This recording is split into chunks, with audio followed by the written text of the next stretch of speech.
Fitocast, você chegou até aqui e esse é o canal que vai tratar da inovação e de negócios no setor agro. Vários segmentos do agro, um só canal onde você vai ter todas as informações. E hoje a gente está gravando aqui o episódio piloto do Fitocast, o episódio 01. E o nosso convidado não podia ser diferente, ele que é uma pessoa que tem história e histórico no agro, no setor de distribuição, passando por vários segmentos no agronegócio, por várias décadas. Não que seja velho, é um cara novo, até porque tem a minha idade. Mas é um cara que tem um histórico muito bacana e o episódio 01 vai ter a honra de ter ele como convidado. Estou aqui com Francisco Toledo, CEO da Agrofito, uma empresa que tem uma história muito bonita no agronegócio. Chico, bem-vindo. Obrigado aí pela oportunidade, né? Estamos iniciando o Fitocast, né? Uma iniciativa aí nossa de estar junto aí com o produtor, com os empresários rurais, com todo o setor, né? A cadeia toda do agronegócio. E a gente está aí para mostrar um pouquinho do conhecimento que a gente adquiriu durante todo esse tempo aí que a gente tá junto com os produtores.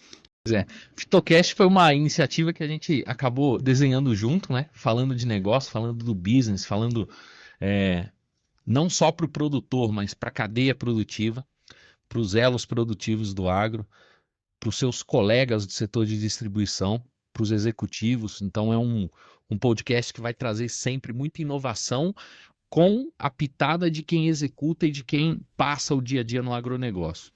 E para a gente começar esse bate-papo, uma conversa, talvez uma pergunta muito clichê, mas a pergunta inicial. Como que tudo começou no agronegócio para você? Como é que o Chico começou no agronegócio? Se é que é possível resumir, porque são décadas de história, o Chico do início até agora. Meus avós são produtores rurais, né? O meu pai fez a engenharia agronômica, né? Eu fiz a agronomia também, fiz engenharia agronômica, daí casei com a minha esposa hoje, a Betânia, ela também fez agronomia, os pais dela fez agronomia também, né? Então, hoje nós somos aí produtores rurais, tem a distribuidora, a revenda, a Agrofito, né? Então, participamos sempre das associações, né? Tanto da Andave quanto das outras associações. Fomos fundadores de algumas associações que foram exemplos no agro. Então, desde o início desde quando eu nasci, praticamente estou voltado à agricultura, estou ligado ao elo, tanto como a produção agrícola, quanto à cadeia aí de distribuição. Você se enxergaria em outro setor que não do agro? Já parou para pensar, né? Não, eu me vejo mais abrangente na cadeia do agro, né? Mas não somente no elo da distribuição. Só que foco sempre no agronegócio. Eu acho que mesmo meus filhos que não, eu vou para outro ramo, um menino meu fez economia e hoje está voltado, né? Fez economia e hoje está voltado aí ao agro também. Então eu acho que por mais que você queira sair do agro, o agro é tão abrangente que está tão ligado, né, no nosso íntimo, no nosso relacionamento, na nossa família, que é difícil você até imaginar em sair do agro. Legal.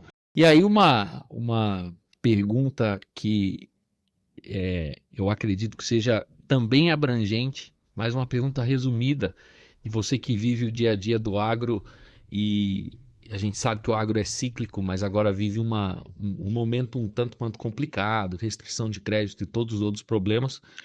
E agora eu vou te fazer uma pergunta um pouco mais difícil. O que está acontecendo com o agro? Bom, vamos lá. Falar de agro agora, nesse momento, né? É falar um pouquinho de gestão de crédito, de gestão de carteira, né? Não dá para falar, né, que não seja de inadimplência. Então, é uma fase nova que o agro está entrando, né? O agro, sim, ele é cíclico, né? Ele começa, tem suas intempéries climáticas, então você pode ter seca, você tem problema cambial, você tem problema de preços de commodities, então você pode ter várias coisas ao mesmo tempo acontecendo, né? Mas igual aconteceu, né? A convergência de todos esses fatores num único momento, eu acho que foi a primeira vez da história, né? E que afetou realmente a cadeia inteira do agro. Então, falar do agro, o que está acontecendo no agro hoje, é um pouquinho de gestão financeira, é falar de gestão de crédito, é gestão de recebimento, né? É custo de produção, né? Então, hoje todo mundo está de olho, né, no que tem que ser no que tem que ser feito mesmo, né? Olhando os resultados e como você chega num resultado, como você fecha a sua conta hoje. É, a gente, né, tem uma história muito grande, né, de empresa, de agrofito, passamos por todos os grandes momentos, são 48 anos de história, e eu acredito que o agro começou a mudar a partir do momento de 94, 95 da implantação do Plano Real, né? Até o Plano Real a gente tinha uma característica de crédito na região do agro, que era praticamente curto prazo. Quem financiava o agro na época eram os grandes bancos, principalmente o Banco do Brasil, né? E a partir do momento que mudou, tanto a gente teve uma moeda mais estável e a gente teve um governo olhando mais, querendo liberar mais outros bancos para fazer financiamento, restringir o Banco do Brasil dos planos agrícolas que existiam, né, na época, a agroindústria e também os fornecedores de insumos agrícolas, né, a grandes indústrias de insumos agrícolas, viram a possibilidade de começar a fomentar a carteira e financiar o agro. Então a gente foi aumentando o crédito para o agro a partir de 94, 95, com uma moeda mais estável, né, trazendo aí uma paridade com o dólar, então trazendo outras modalidades. A partir de 2000, a gente teve a entrada das próprias revendas, os canais de distribuição também mais fortalecidos, né? Com toda a história que vinha tendo do agro, que o agro crescendo, melhorando a cada dia, também começaram a financiar o agro. A gente teve alguns intempéries, né? A gente teve a entrada da ferrugem asiática lá em 2001, 2002, que teve um problema aí, mas aí sempre cíclico, né? Depois a gente teve a seca de 2011, 2012, né? Que teve uma catástrofe no sul e sudeste, né, do país, secou Cantareira, secou tudo isso, então a gente teve outro cíclico, e aí a gente vai entrando com o mercado de capital. Então a gente estruturou, veio a lei da CPR, veio a lei dos penhores agrícolas, a gente conseguiu estruturar isso, e o mercado de capital também entrou dando dinheiro aí para o agro e fomentando o agro. Então, a partir de 2012, 2013, os primeiros CRAs, as primeiras operações de financiamento, e isso veio melhorando e fazendo com que tudo crescesse, né? Então, o agro foi crescendo, foi ficando mais abundante, o Brasil foi aumentando bastante, né? Hoje quase 30%, 33% do PIB do Brasil é sustentado, né, pelo agro, e quando a gente veio a pandemia. Quando a gente veio a pandemia, a gente teve um benefício muito grande, um caos logístico, né? E isso trouxe uma grande melhora no resultado do produtor rural. Como tudo isso foi feito durante aí quase 20 anos, 25 anos de história, né, preparando o crédito para o agro, quando a gente viu resultados nunca vistos antes na história, teve resultado de 30%, 40% de resultado dentro do setor, e tinha crédito abundante. Quando a gente foi captar, o produtor captou esse recurso para renovar maquinário, renovar seus investimentos, comprar terra, a gente teve o rebote da pandemia. Aí a gente teve estoque alto, aí a gente teve commodities baixando de repente, aí a gente teve alto de preço do dólar dentro da paridade do real, e isso tudo convergiu com que o agro começasse a sentir a falta de crédito, porque a gente viu esse alto endividamento, e esse endividamento fez com que os bancos começassem a restringir os créditos novos de custeio. Acontecendo isso, uma cadeia do financiamento dando problema, né, tirando o crédito, e isso começou a rolar com todos os outros, e hoje a gente tem um setor com índices históricos de inadimplência, índice histórico de recuperações judiciais, né? Então, hoje, olhar para o agro é olhar o endividamento que a gente causou, é olhar o setor financeiro, é olhar como que você pode gerir e ter resultado, né? Produzindo mais, né? Produzindo melhor dentro de uma área menor, né? Então, hoje, falar de agro é falar de resultado. Só que para falar de resultado, você tem que dar um passo atrás e reestruturar as suas condições financeiras para poder continuar caminhando. Então a questão de ser cíclico, igual a gente sabe que o agro funciona e você começou falando disso. Hoje o que a gente tem é a tempestade perfeita formada, né? Foram vários elos que tiveram problema e aí o conjunto trouxe essa crise que está aqui. Não dizendo que a crise ela é cíclica, mas ela pode até ser cíclica, mas com elementos distintos dentro de cada período de tempo. O que a gente tem aqui são vários elementos combinados, pelo que você explicou, até resumiu muito bem, trazendo até aqui o problema de crédito, o problema produtivo, o problema até mesmo de intempérie climática, né, instabilidade climática, que levou o produtor aí a ter várias situações. E aí você tem um conjunto de fatores com um elemento novo, que é um tempero a mais, que é a quantidade de empresas que precisaram se reestruturar financeiramente no mercado. E também os produtores, né? Você acha que isso contribuiu ainda mais para essa tempestade perfeita? Eu vejo o contrário, né? A recuperação judicial, essas reestruturações financeiras são consequência da tempestade perfeita, né? Então a gente teve problema climático, né? Então a gente teve aí uma queda de produtividade muito grande, a gente teve queda do preço da commodity, a gente teve alta do preço dos insumos, um estoque muito alto, né? Taxa de juros totalmente, né, elevadas fora. Então tudo isso trouxe agora as RJs, a conta não fecha. Bom, você também é produtor rural, né? Então, assim, você tá, como diz no inglês, skin in the game, né? Sua pele tá no jogo, de um lado e de outro, né? No setor de distribuição e como produtor rural. E é interessante isso, porque você, além de ser produtor rural, você tem um bom relacionamento, tanto na cadeia da indústria, dos fornecedores, quanto dos colegas distribuidores e com os produtores também, né? A Agrofito carrega produtores que são clientes há décadas. Como é que você enxerga como que é como que o produtor rural vê isso tudo?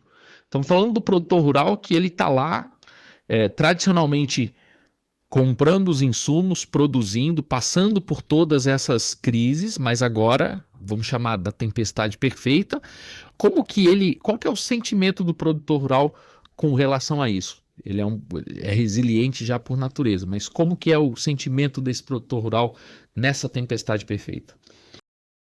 Bom, é até interessante isso, né? Até o próprio Augusto Cury fez uma reportagem aí no início do ano, aí no final do ano passado, falando aí da ansiedade do produtor rural, né? E um percentual bem grande, acho que não vou lembrar aqui, mas acho que uns 30% dos produtores rurais, eles têm ansiedade e não têm mais disposição até de se manter vivo, né? Por causa dessa questão da inadimplência, da falta de capacidade de pagamento, então tudo isso. Então eles estão realmente sofrendo, né? E porque antes de qualquer coisa, o produtor rural é uma pessoa íntegra, é uma pessoa criada para trabalhar, é a pessoa que a gente fala que é a mais próxima de Deus possível, né? Porque ela amanhece, né, trabalhando e vai debaixo do sol, na terra, na natureza e vai dormir, né, após o trato com a natureza e com tudo isso. Então, é um produtor, é um empresário do bem. E é um empresário que trabalha sempre, né? Tem uma empresa a céu aberto, é uma indústria a céu aberto.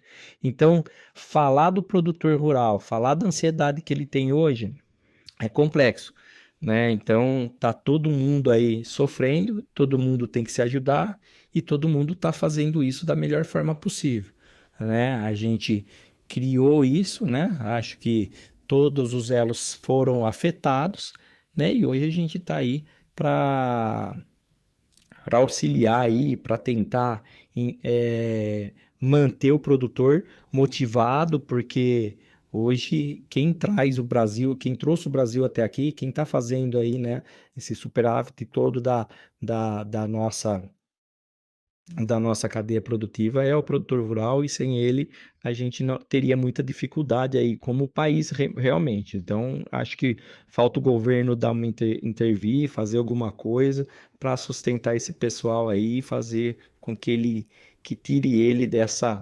dessa ansiedade, dê para ele fazer ele trabalhar no que ele já sabe trabalhar, no campo, né? Tirando as preocupações dele, fazendo uma securitização da dívida dele, fazendo outras formas para que ele consiga continuar produzindo da melhor forma possível.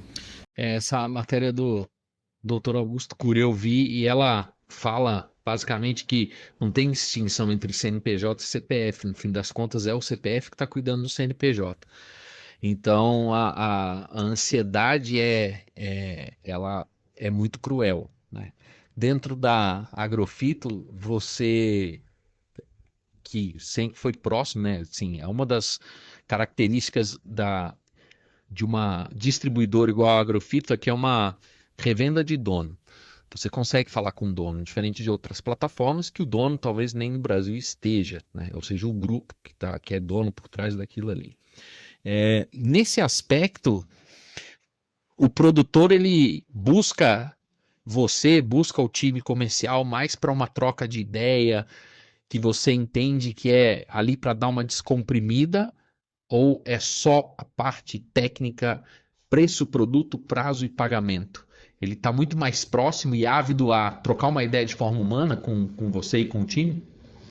Eu acho que não só na produção agrícola, né, como produtor rural, mas em todos os setores, né, a gente tem quem tem relacionamento, e quem tem esse relacionamento acaba falando não só do seu negócio, né, falando da família, falando dos hobbies, né, falando né, do que gosta e do que não gosta de fazer. Então, trazer isso para perto e estar junto do nosso cliente, independente dele, né, se ele é um CPF ou se ele é um CNPJ, né, no final, que nem você acabou de falar, por trás de todo CNPJ tem um CPF, eu acho que faz parte do nosso negócio, né? Então, trazer para perto, ver o que está acontecendo, né? Nos divertir, ir para alguma confraternização ou não, se dividir um problema, isso aqui a gente é parte do dia a dia, mas é parte do ser humano, né? Então, ter esse relacionamento, estar próximo e tá junto com o produtor nas boas horas ou nas horas ruins, acho que é o trabalho de quem quer perseverar e quem quer continuar aí no negócio. E aproxima ainda mais o relacionamento, né? E cria mais um elo cria um vínculo até para não só fomentar negócios, né? Mas fomentar o bem-estar, né? Que o bem-estar mental, querendo ou não, ele impacta tudo, né? Um produtor que tá com um problema gigantesco, o empresário e tudo, você bem disse, qualquer um, né? Por trás do CNPJ tem, ele precisa sair do ambiente só de negócio, só de dinheiro, de trabalho, de produtividade. Ele precisa dar uma aliviada.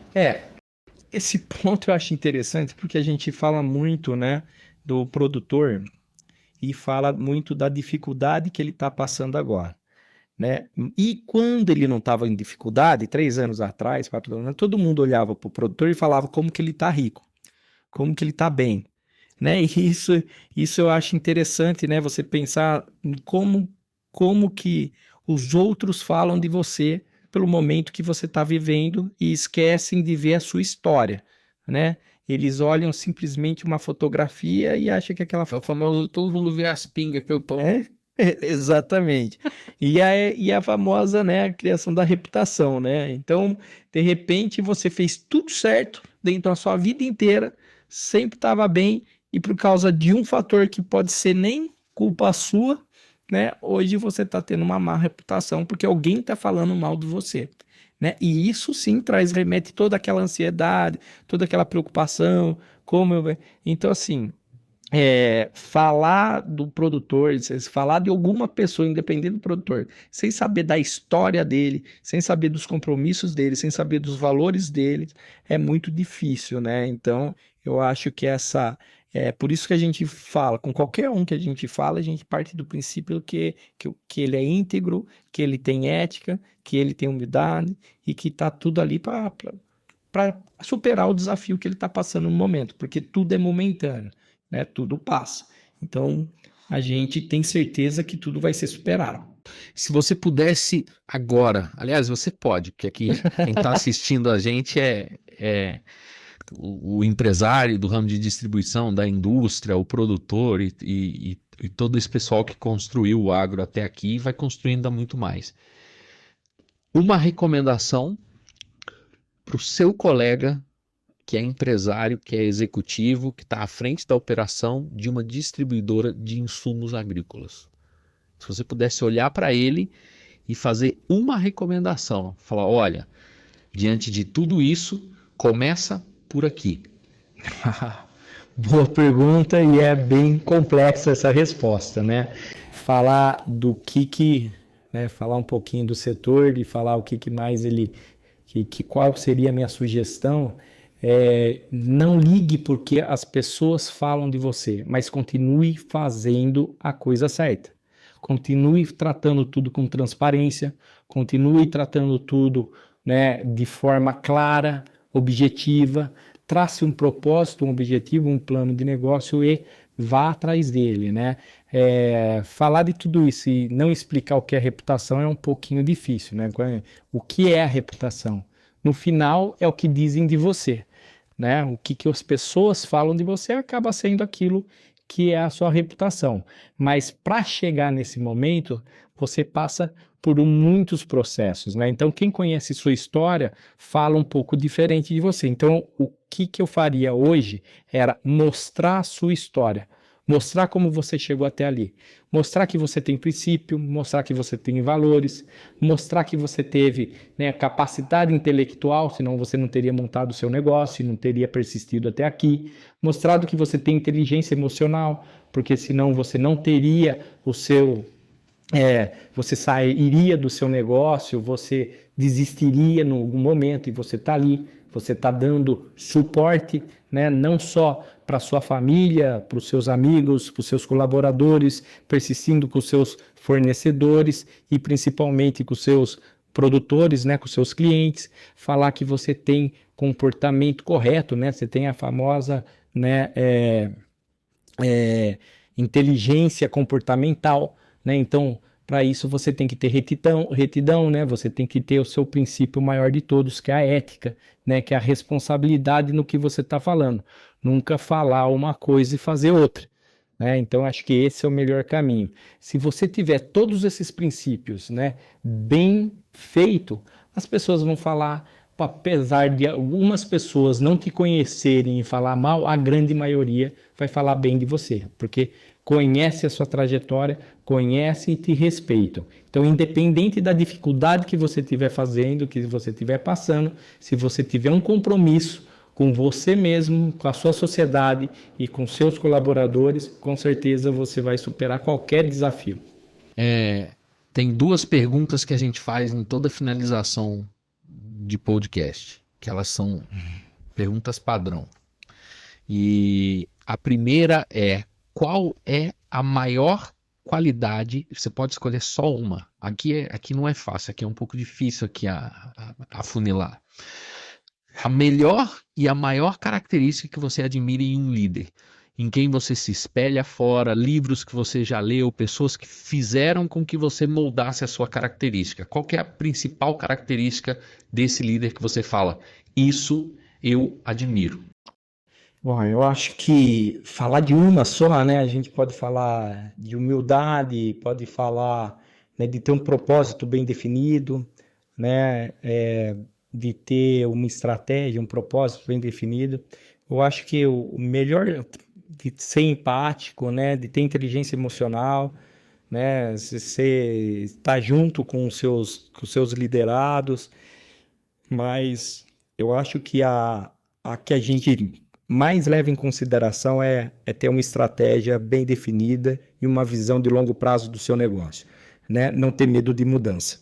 Eu acho que aquele que não tiver medo de inovação, que desenhou um propósito bem feito e tem uma estratégia bem definida, pode vir o desafio que vir, que ele vai conseguir se adaptar, ele vai conseguir melhorar aí sempre o seu caminho e vai chegar no seu objetivo.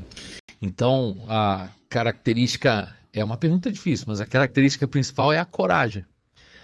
Porque se você tem uma visão definida, ela vai te levar ou a ter medo e ser paralisa, ou você tem coragem de continuar. Então, a principal característica é a coragem. Óbvio, tem várias coisas ligadas, né? A coragem de você executar a sua visão. Eu diria que é isso que você resumiu aí, não é? Eu acho que é bem isso mesmo, né? Eu acho que não só a coragem, mas se for resumir, é a coragem de tomar decisão. Aí, isso, agora ficou melhor.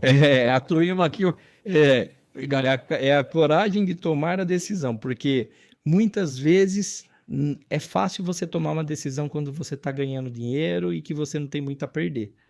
Mas quando você está num ponto que você é ameaçado, que você não sabe se você vai para frente ou você recua, então fica sempre mais difícil. Então, tem que ter coragem, mas a coragem de tomar a decisão eu acho que é o maior fator mesmo de fazer um líder. Tem uma passagem legal que eu vi, eu não sei nem se é dele, mas eu vi ele contando a história que é o ator americano Will Smith, ele foi saltar de paraquedas e ele fala que ele não sabe por que ele foi saltar de paraquedas, foi com a turma, ele estava morrendo de medo. Ele entrou no avião e a cada momento o pessoal ia se aproximando de saltar. E ele falava: o que que eu estou fazendo aqui? Ele fala: quando eu me dei conta que estava dentro de um avião e esse avião abriu a porta, eu falei: tem alguma coisa errada, porque um avião com a porta aberta não vai ser bom. E aí ele vai para a porta para saltar. E é característico quem já saltou de paraquedas que eles contam até 3, mas no 2 eles pulam, porque se falar 3, você segura na porta e não vai. Então contou 1, 2, o subconsciente dele falou: no 3 eu vou me segurar, no 2 o cara saltou e ele pulou e ele adorou. E ele fala que as melhores coisas da vida, elas estão a um passo depois do seu maior medo. Então, cara, é como que você falou, se você atravessa o medo, com certeza vem uma coisa bem melhor. E a segunda pergunta, na verdade, ela é interessante porque é o seguinte: com qual idade você entrou no mercado de trabalho? Com qual idade você começou a trabalhar no agro? Efetivamente, trabalhar e dar resultado. Quantos anos você tinha? Me formei com 22 anos, né? Então, com 22 anos aí, em 2002 para 2003, eu entrei na empresa, né, na Agrofito e comecei desde esse momento. Antes disso, trabalhava, ajudava na propriedade junto com meu pai, estava sempre, mas efetivado lá, CLT, lá, virando cartão, com 22 anos. Qual o conselho hoje do Chico de 45, né? Isso. A gente tem a mesma idade. Qual o conselho? É bom que aqui a gente pode falar a idade. Que se fosse uma mulher aí, ia falar: bom, não vamos falar a sua idade, mas não tem problema aqui. Qual o conselho, também, que você daria olhando para esse Chico de 22 anos? Passando tudo que você passou, você olhar para ele e falar: olha, Chiquinho, faz Olha, isso. se eu vou falar uma coisa que meu pai sempre me falou e eu sempre falei, puta merda, que nada a ver, né? Não tem, não entrava na minha cabeça isso. Com 22, com 25, com 30, eu nunca. Meu pai sempre me falou assim, né? E ele viu, né? Tem um livro, né? Sobre isso. Quem tem pressa, vá devagar. Né? Isso nunca passou na minha cabeça, né? Se eu tenho pressa, eu quero é chegar logo, né? E eu acho que é isso. Eu iria um pouco mais devagar, né? Eu iria com muito mais conhecimento, né? Estudava muito mais as coisas que antes de tomar decisão. Foi o que a gente falou. Tomar decisão, você tem que ter coragem, né? Mas para tomar a decisão certa, você tem que ter bagagem. Você tem que ter conhecimento, né? Não adianta você tomar a decisão pautada em nada, né? Então, estudar um pouquinho mais, refletir um pouco mais, dormir antes de tomar a decisão é sempre bom. Não é porque você tem que tomar a decisão, né? Você tem que tomar a decisão na hora. Refletir um pouquinho mais sobre as decisões tomadas te ajuda muito, né? Então, olhando o Chico de 2020, de 2002, né, para o de 2025, né? Eu faria mais isso. refletiria um pouquinho mais, né? Pensaria um pouquinho mais. Não é perfil demorar em tomar decisão, mas pensaria um pouquinho mais nas decisões tomadas, né? Legal.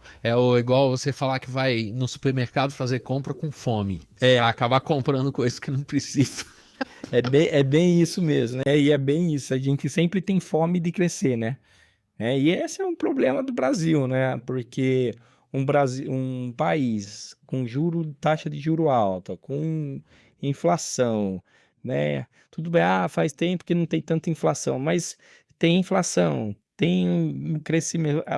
Todo empresário brasileiro, a gente brinca que ele está fadado ao crescimento, né? Porque se você não faturar mais do que você faturou o ano anterior, né? Você vai ter um resultado menor, porque você sempre aumenta os seus custos.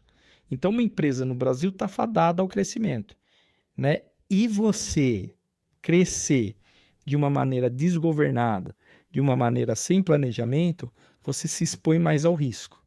E hoje, com a falta de crédito, com o juro alto, se expor ao risco, você coloca muito mais o seu patrimônio e tudo mais em risco, né? Então, hoje você tem que ter muito mais paciência do que beleza, né? Porque eu tenho um amigo que falava isso, né? O negócio ficou ruim, você tem que ter duas coisas na vida, beleza, paciência, né? Se tudo der certo, beleza, se não der, paciência.